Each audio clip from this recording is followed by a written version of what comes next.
उस दौर की बात है जिस दौर में मक्का की मुकम्मल ताकत कुरैश के सरदारों के हाथ में थी। यही लोग तिजारत के मालिक थे, यही लोग काबा के मुतवल्ली थे और यही लोग मक्का के फैसले करते थे। जिस चीज़ पर इनकी मर्जी होती थी वो चीज़ कानून बन जाती थी। कुरैश का निज़ाम कुछ इस तरह से था कि जो शख्स ताकतवर होता था वो हक पर कहलाया जाता था और जो कमज़ोर होता था उसकी कोई सुनवाई नहीं होती थी। ताकत, दौलत और नसब, ये तीन चीजें ही इज्जत की पहचान थी। इसी दौर में गुलामों की कोई हैसियत नहीं थी। गुलामों को इंसान तक नहीं समझा जाता था। इन्हें इस तरह समझा जाता था कि ये हमारी मिल्कियत है। गुलाम के दर्द, तकलीफ और जज्बात की कोई हैसियत नहीं होती थी। हबशी गुलाम रंग और नस्ल की वजह से ज्यादा जुल्म बर्बरियत का शिकार होते थे। इनको हकीर समझा जाता था। इन पर जुल्म तशद्दुद के पहाड़ तोड़ दिए जाते थे और इन पर जुल्म तशद्दुद करना कुरैश के लिए एक आम सी बात थी। इनके लिए बदला लेने वाला कोई न था, ना कोई इनकी दाद रसी करने वाला था। इसलिए इन पर जुल्म की हर हदें तोड़ दी जाती थी। गुलाम की कीमत तो सिर्फ बाजारों में ही लगती थी। गुलाम अगर काम से इनकार करे तो उसे बहुत ज्यादा मारा जाता था। अगर वो बोलता तो उसे मौत के मुंह में भेज दिया जाता था। गुलामों का निजाम कुछ इस तरह से था कि गुलाम बाकायदा तौर पर मंडियों में बेचे जाते थे। इनकी कीमत इनकी जिस्मानी सेहत, उम्र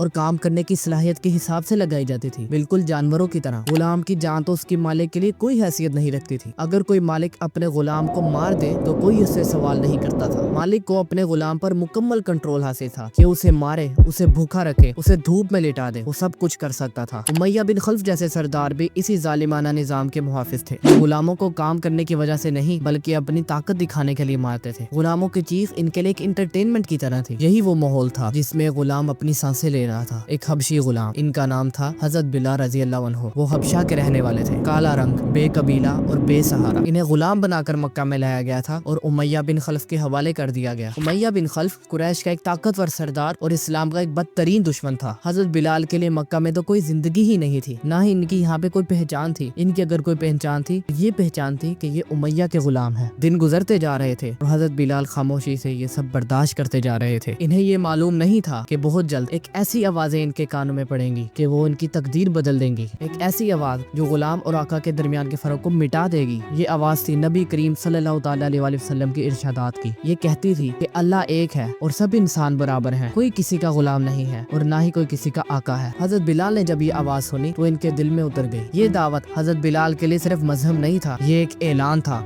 कि उमैया उनका खुदा नहीं है। हजरत बिलाल के लिए ईमान लाना एक बहुत ही मुश्किल फैसला था, क्योंकि वो जानते थे कि अगर उन्होंने ईमान कबूल किया तो उमैया का गजब उन पर टूट पड़ेगा। इस फैसले से पहले उन्होंने कई बार सोचा। एक तरफ जिंदगी थी और दूसरी तरफ हक। हजरत बिलाल रजी अल्लाह ताला अन्हु ने हक को चुना। हजरत बिलाल ने शुरू में अपने ईमान को पोशीदा रखा क्योंकि हालात बहुत ज्यादा खराब थे, मगर ये ईमान ज्यादा देर तक उनके दिल में छुपा नहीं रहा। बहुत जल्द इनके अमल, इनकी बातों से ये साफ जाहिर होने लगा कि इन्होंने ईमान कबूल कर लिया है। जैसे ही उमैया को इस बात का पता चला कि हजरत बिलाल ने ईमान कबूल कर लिया है तो यहाँ से जुल्म का एक नया चैप्टर शुरू हुआ। उमैया का पहला रद्द अमल बहुत शदीद था। इसने हजरत बिलाल को धमकियां दी और बहुत सख्त लहजे में कहा कि अगर तुमने ईमान ना छोड़ा तो मैं तुम्हें ऐसी सजा दूंगा कि तुम याद रखोगे। शुरू में उमैया ने तशद्दुद करने की बजाय हजरत बिलाल को लालच दी, आराम की, बेहतर खाने की, यहाँ तक कि आजादी की लालच दी। लेकिन हजरत बिलाल रजी अल्लाह अन्हु ने साफ इनकार कर दिया और फिर शुरू हुआ बदतरीन तशद्दुद। उमैया हजरत बिलाल को लेकर खुले मैदान में आया, जहाँ ना तो कोई दीवार थी, ना साया और ना ही कोई सहारा था, सिर्फ थी वो तपती रेत। उसने हजरत बिलाल रजी अल्लाह अन्हु को नंगी पीठ के साथ इस तपती रेत पर लिटा दिया। जैसे ही आपका जिस्म इस तपती रेत के साथ लगा तो आपका गोश्त जलने लगा, सांसें उखड़ने लगी और आंखें बंद होने लगी। लेकिन जुल्म तो अभी सिर्फ शुरू हुआ था। उमैया के हुक्म पर एक ऐसा पत्थर जिसे अकेला इंसान उठा भी न सके, वो पत्थर हजरत बिलाल रजी अल्लाह अन्हु के सीने पर रख दिया गया। आपकी सांसें रुकने लगी और पसलियां चीखें मारने लगी। उमैया ने झुककर आपसे कहा कि अगर तुम हक छोड़ दोगे तो ये सब कुछ यहीं खत्म हो जाएगा। लेकिन हजरत बिलाल ने अपने होंठ हिलाए और कहा, आहद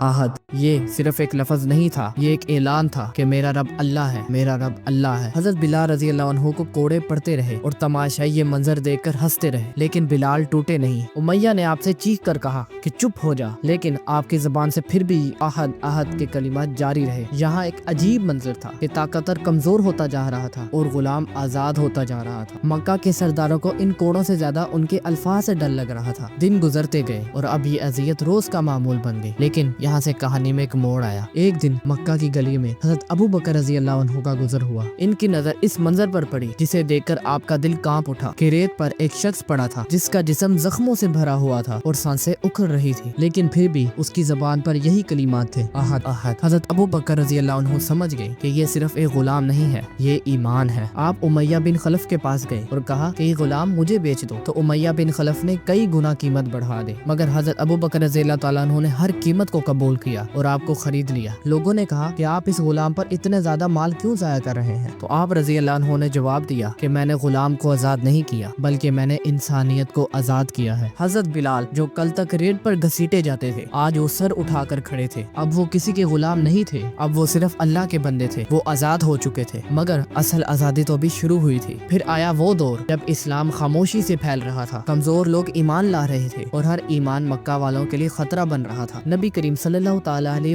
वसल्लम जब हजरत बिलाल की तरफ देखते तो आप मुस्कुरा देते, क्योंकि हजरत बिलाल वो शख्स थे जिन्होंने अजियत के नीचे भी हक को नहीं छोड़ा। फिर एक दिन मदीना की फजाओं में एक सवाल उठा कि नमाज के लिए अजान कौन देगा? नबी करीम सल्लल्लाहु तआला अलैहि वसल्लम ने निगाह उठाई और एक नाम चुना, बिलाल बिन रबाह। जैसे ही हजरत बिलाल अजान के लिए खड़े हुए तो पूरा मदीना खामोश था। वही इंसान जिसने कोड़े सहे थे, जिसके सीने पर पत्थर रखा गया, आज वही इंसान अल्लाह ताला की बड़ाई बयान करने जा रहा है। अल्लाह अकबर, अल्लाह अकबर। इसको ईखों में वो लगाना है। मदीना के लोग ये अजान सुनकर रो पड़े, क्योंकि ये अजान सीधा इनके दिल में उतर रही थी। यही वो लम्हा था कि जब दुनिया ने देखा कि इस्लाम में इज्जत रंग की वजह से नहीं बल्कि ईमान की वजह से मिलती है। बिलाल अब सिर्फ मुअज्जिन नहीं थे, वो इस्लाम की एक जिंदा दलील थे। मगर कहानी यहाँ खत्म नहीं होती। कुछ साल गुजरने के बाद जंगे बदर का वाकया पेश आया। वही उमैया जिसने हजरत बिलाल को रेत पर घसीटा था, आज वो खुद खौफज़दा था। जंग शुरू हुई। जैसे ही जंग शुरू हुई तो बिलाल की नजर उमैया पर पड़ी। आपने पुकारा कि ये उमैया है, ये खुदा का दुश्मन है। उमैया इस जंग में ना बच सका, ना इसे इसकी ताकत बचा सकी, ना इसे इसका गरूर बचा सका और ना सरदारी। यहाँ तारीख ने फैसला सुना दिया, ताकत जुल्म में नहीं बल्कि सब्र और ईमान में होती है। वही मदीना जिसकी फिजा हजरत बिलाल रजी अल्लाह अन्हु की अजान से महकती थी, उसी मदीना में वो दिन आया कि जिसका तस्वुर भी दिल को चीर के रख देता था। आप सल्लल्लाहु तआला अलैहि वसल्लम इस दुनिया से पर्दा फरमा गए। मदीना में खामोशी छा गई। हजरत बिलाल रजी अल्लाह अन्हु के लिए ये सदमा बहुत ही बड़ा था। जब मस्जिद नबी में अजान का वक्त करीब आया और मस्जिद लोगों से भरी हुई थी, हजरत बिलाल अजान देने के लिए खड़े हुए और अजान देना शुरू की। आपकी आवाज कांप रही थी। जब वो इस मकाम पर पहुंचे, अशहदु अल्ला इलाहा इल्लल्लाह, ये वो